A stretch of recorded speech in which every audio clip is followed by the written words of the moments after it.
Hey my loves, welcome back to my channel. I'm Jess from BehatiLife. Thank you so much for tuning in. This is your weekly forecast for the week of February 5th. Yes, I had to look down because I feel like these weeks have been flying by simply because every week I've been having so much fun lately and it feels like there's always something going on. As you can see behind me, I'm in a new location for the moment. That's because currently, right now as we speak, there is a nor'easter, another one, number 2, that is hitting the East Coast, the Northeast Coast as we speak. So for that, I had to move from my apothecary space into this space because the last nor'easter really wiped out a lot of internet access and electricity and those types of things. So it would be better for me to be in this location. So hopefully next week's forecast will be in the new apothecary space, so you'll be able to see that. Before I dive into this forecast even further, I really want to give a quick shout out to Fragile Beings, Tess from Fragile Beings. She made this phenomenal necklace. I don't know if you can see it. Let me see if I can get a little closer up. But she made this phenomenal necklace and I'm so stunned at the quality. Normally it's a lot longer, but I folded it in half and turned it into a choker. I love the fact that I love when quartz jewelry sits right on top of my heart chakra and my throat chakra. So to have the copper, and I love copper as an energy mover when you're working with crystals in general. So to have that matched up with the quartz, to me, I just felt was so stunning and so beautiful. So I'll definitely link her shop down below. Her website is fragilebeings.com and you can find her on Instagram _fragilebeings_. So I'll definitely put that somewhere here or here and you'll be able to follow her ASAP. So thank you so much, Tess. All right, so that being said, let me go ahead and move forward with this week's astro forecast. For those of you guys who are brand new to the channel, welcome. It's so good to have you. For those of you guys who are old friends and partners to the channel, of course, it's good to have you as well. You guys already know how I do this. I pull the chart and I look at it in the moment. It allows me to interpret. Granted, I did do a live chat about this week's forecast already, either on Monday or Tuesday, I can't remember. That live chat will be linked down below, so you can go ahead and see that and participate in that type of conversation if you weren't able to tune in. Also, keep in mind that on Mondays at 7 p.m. Eastern Standard Time, every Monday, I do a live chat on Instagram where I invite you guys to grab your notepads, your pen, your paper, and to take notes for what you can expect for the week ahead and what you can see and plan and ask questions. So just be mindful of that if you are following me on Instagram, that you can see that and benefit from it. It's free for everyone, so invite your friends or whoever it is that you love to come in who loves astrology and tarot, and every once in a while I'll pull a message for whoever's I feel called to pull for in that moment. But again, that's something that's very spontaneous. That being said, before I move into this week, I do like to cover my bases of a little bit of last week. The reason why this is just because a transit happens on a specific day, the energy of that transit, the energy of that planetary positioning does not only impact that one day. It 9 times out of 10 blends into the week ahead or months ahead. So you'll hear me mention that a few times because Jupiter currently in Scorpio is going to be going retrograde, and Jupiter in Scorpio has been kicking up a lot of dirt for a lot of people. I talked about that as far as sexual exploitation being broadcasted, the way that society as a norm, or the way that society kind of looks at sexual deviations or sexual harassment, those types of things, sexual assault, those things get blasted up. Now, I don't want to take too much time to talk about that here in this video because I created a whole video talking about that and I'll link it down below. I predicted what was going to happen before it happened, a month before it happened. So you'll be able to see that. I think I did like little clips. You'll see those clips linked in that one video because I'm not the best at like putting videos in videos. I'm not a videographer, I'm an astrologer, a tarot reader, and intuitive. So that's my skill set. So you'll be able to see that and follow my trail because I predicted it before it happened.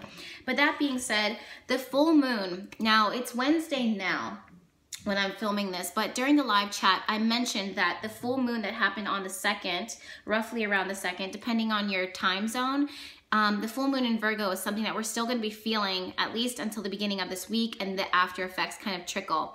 Now, Virgo full moon always brings us to a space of purifying and perfecting, because that's what Virgo does.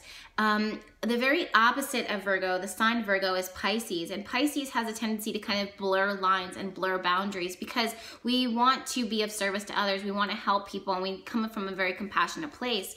Virgo needs to kind of draw that line in the sand sometimes because we can overextend ourselves, we can overdo it by being too much of service to other people. So Virgo sign, no matter what it is that your sun sign is, your rising sign or your moon sign or whatever, you know, whatever planet you're focusing on, it doesn't matter what your planets fall into. It's still, the energy of the cosmos still 100% will affect you.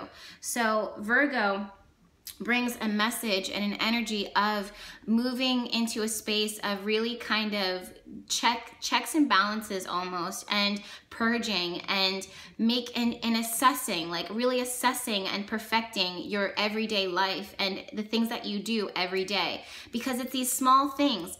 The other thing that I see is that Pisces energy and the energy that we've built up until this point, it looks into the future, it looks into the potential. And that's all well and good when we're setting intentions, but sometimes we kind of have to scale back and look and narrow down into what is here in the moment.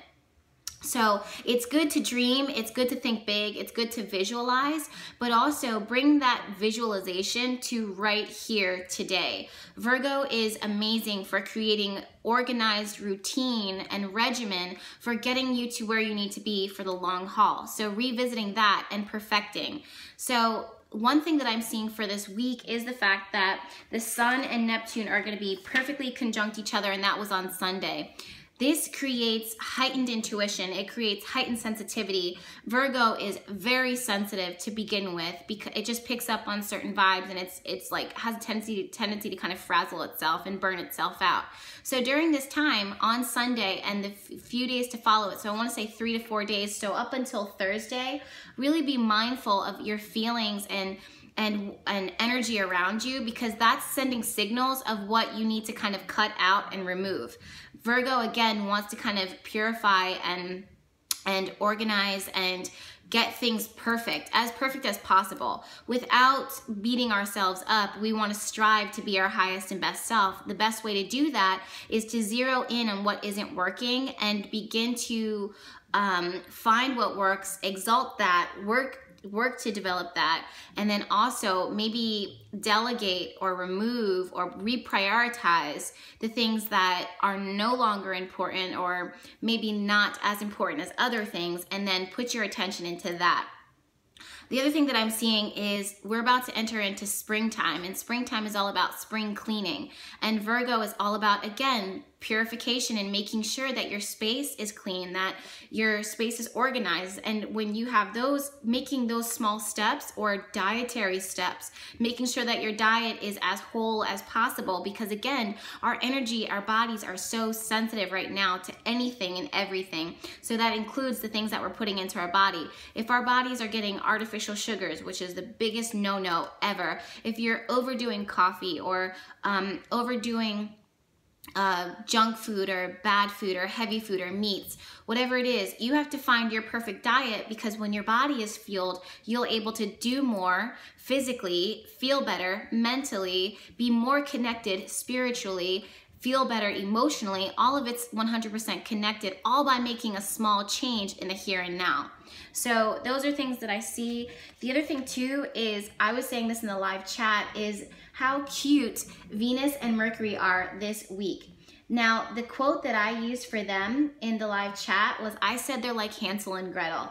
And it really is. They really are like brother and sister. Mercury being the brother, Venus being the sister. Mercury has his little hat on. Even the symbols between the two of them are very similar. And I see them kind of holding hands, walking out of Pisces into Aries. And that's something that I see this week.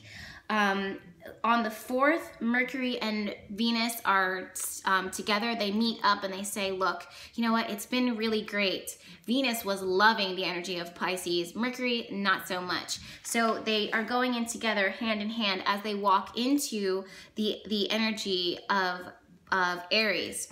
Aries is very aggressive, very forward, very bold. Aries is the initiator.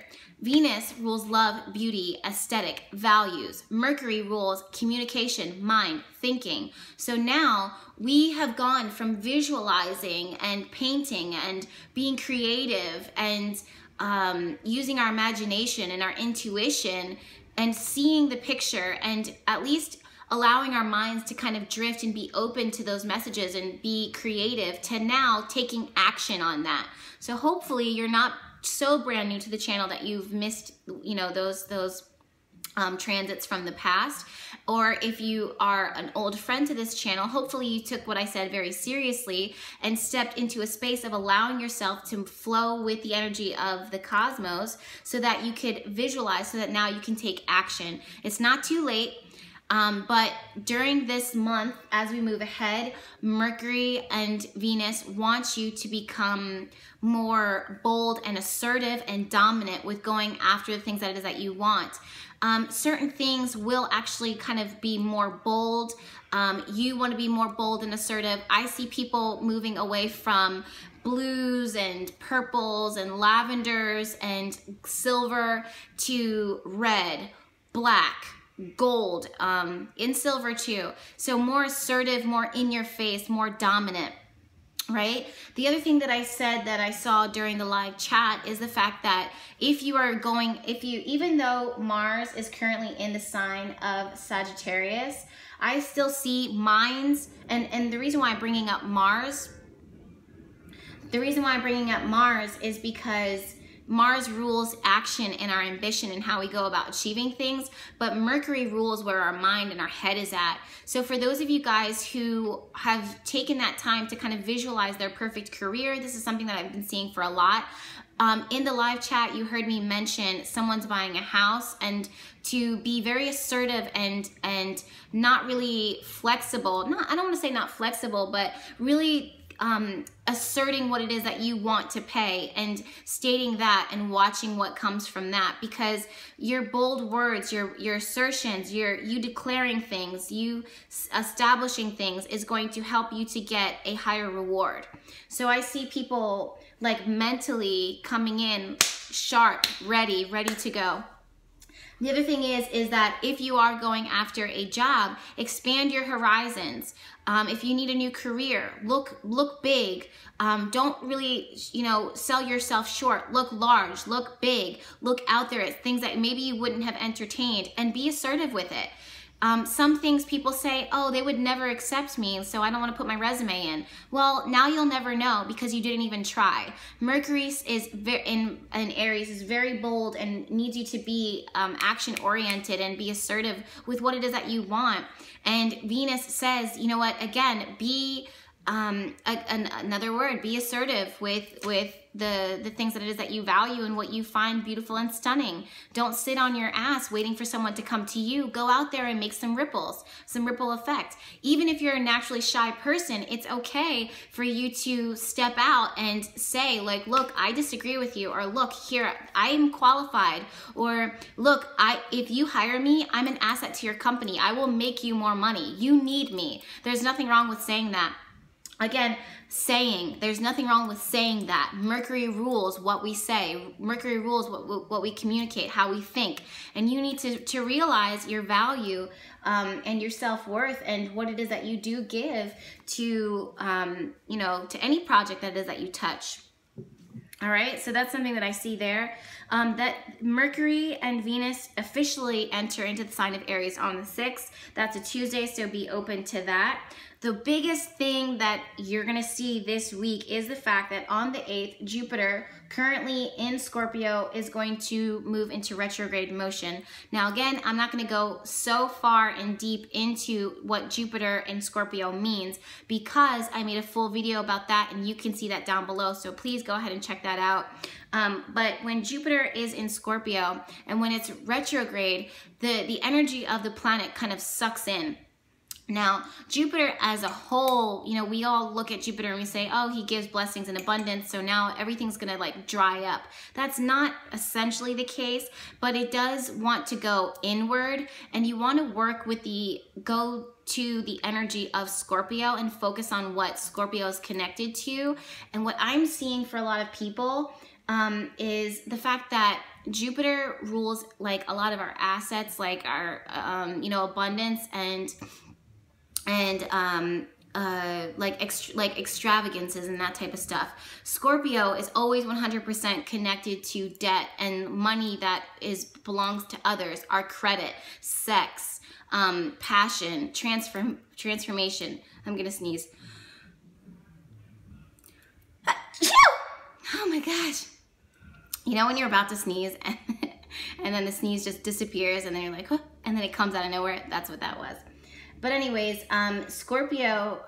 Jupiter takes that energy and then kind of turns it inward. So I see for a lot of people, I highly suggest, especially now, money, like taxes, those are things now. It's like, I don't know if people are gonna have some issues coming back from taxes, revealing itself now, knock on wood. Oh my gosh. If there's loans, revisiting your credit, going inward and focusing on fixing it, making it better.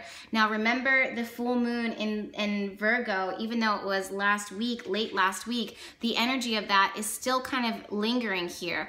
A lot of Instagrammers or bloggers, they mention the transit one time and then you forget about it. Just because you forgot about it, just because you're not mentioning it anymore, doesn't mean that that energy isn't there. And the energy of those planets meeting together or squaring each other or trining each other, it doesn't only impact that one day, it trickles in for a while. Like it really does trickle in for a while. The biggest example of that is everyone was losing their freaking minds when Saturn moved into the sign of Capricorn.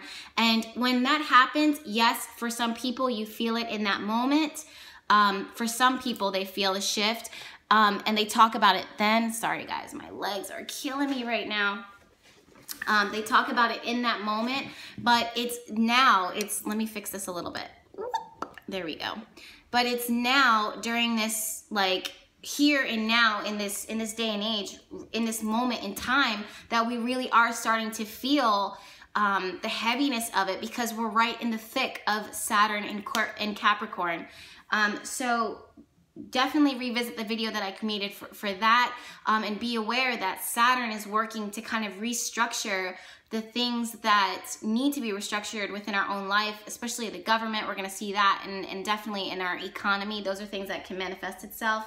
But again, when Jupiter is in the sign of Scorpio, sex is highlighted, sexual assault is highlighted, people in positions of power and how they use sex to gain or lose. Our way of looking at sex is definitely challenged or highlighted. Loans, credit, money that we owe other, taxes, personal transformation, spirituality, because again, Jupiter wants to connect you to gurus and wise elders, people who are of the world, and we want to deepen the quality of our experience here on life. That's things that Jupiter and Scorpio will bring. So when he's retrograde, those areas actually, you know, we revisit them and we start to relook at it again, okay? And we look inward as far as our expression and our finances, and things kind of pop themselves up. Maybe issues from the past now surfacing now that Jupiter is in Scorpio. So that's something to be aware of. And that's going to be happening. Jupiter and Scorpio is going to be happening until January, February, March, April, May, June, July. July 10th of 2018. So you have a long time for this, for you to kind of focus on your taxes, for you to focus on rebuilding your credit, for you to focus on revisiting your your relationships and how you express yourself sexually, those types of things, okay? Because that's something else that is here. The other thing that I'm seeing is the fact that on the 11th, Mars is going to be trine Uranus. Now, Mars rules our action. Now, remember I was talking about Mars being in Sagittarius earlier on in this video, and Mars in Sagittarius, it really wants to get out. It's been encouraging us for a long time to look at things from a different perspective, look at the bigger picture, and to act upon that, to really be like idealistic and optimistic about what is out there for us. So if you're pessimistic, you're going to miss so much opportunities because Mars requires you to act upon it. Mars requires your action. If you don't act, nothing is going to come from it. You can set all the intentions in the world, but if you don't actually make moves, nothing is going to manifest itself. So on the 11th, when Mars trines Uranus, we really do have this like inspired action. There's a need and a tendency, especially with Uranus in Aries, there's a need and a tendency to kind of break free and to strike out on your own. I see this huge for people who are wanting to start businesses or wanting to start new lives, like totally new, fresh and new. For people who want to travel and explore, there's this like impulsive energy that some people, like society sometimes says, look, you know, they don't encourage it so much because it's not like predictable, or it's not something that is like planned or established, or like we can't predict what's going to happen. So for that, people say it's not safe. Well, if you're spurred to act during this time, follow those impulses, because sometimes it is worth the gamble. Sometimes it is worth the risk. And Jupiter going retrograde kind of helps you to reevaluate and to kind of look at things from a different perspective. Do you want to go like crazy reckless and big? Maybe not so much, but there is this kind of like inward light that is coming because of Jupiter going retrograde that helps you to kind of like go within and to reveal your personal truth, things that you've discovered from yourself or discovered about yourself up until this point. And now Mars and Uranus together, trying each other, creates this like, boom, let's do it. I feel this act, I feel this impulse. So again, I see good vibes for people who are buying a house, looking at homes. I see good vibes for people who are wanting to travel or book a trip. Education is another thing. Spirituality is another thing. These are like aha, groundbreaking moments, okay? So that's this week for the most part. I know it's a lot and I know it's a little late. Also, some major updates for us this week is the fact that my shop will be reopening. Thank goodness. There's been so much going on with my move into the new apothecary. Again, you'll be seeing it very soon if you haven't already seen it in the live chat. So that'll be open for those of you guys who want and need your magical items. And also this week officially starts early enrollment for tarot school, the spring semester. So winter semester is currently in session. I already have my group there, my Sacred Circle, and they're doing a phenomenal job within their group. These two sessions are totally separate from each other. So spring Sacred Circle Tarot School is going to be starting March 29th or March 30th, but early enrollment starts now, so you want to go ahead and jump on that if you've been waiting, because I've been getting so many emails. When's the next session going to open? When's the next session going to open? Well, the next session has officially opened. The next semester has officially opened. So if you are learning or if you've been dying to dive into tarot, the spiritual study of the tarot, the hidden messages of the ancients who have hidden their esoteric and intuitive knowledge and wisdom within the symbols of the card, then this is the class for you. We're going to be talking about intuition in a lot of ways, developing your skill set as a tarot reader, right, and moving through the major arcana, the minor arcana, and putting all the pieces together, spreads, everything in regards to tarot. And I finally made a change. Well, I just recently made a change that these classes do not end for a year, so you can take your time to study. They are online. So no matter what your schedule is, no matter where you are in the world, you're able to tune in and benefit from your sacred circle, from learning the tarot at your pace and your schedule. And also it's one-on-one mentorship and videos with me. Okay, so for that, you guys, I'm gonna go ahead and head out. Speaking of Sacred Circle Tarot School, I gotta go start focusing on them for the rest of the day and my shop update. But thank you again for tuning in, and I'll see you next week. I love you. Bye.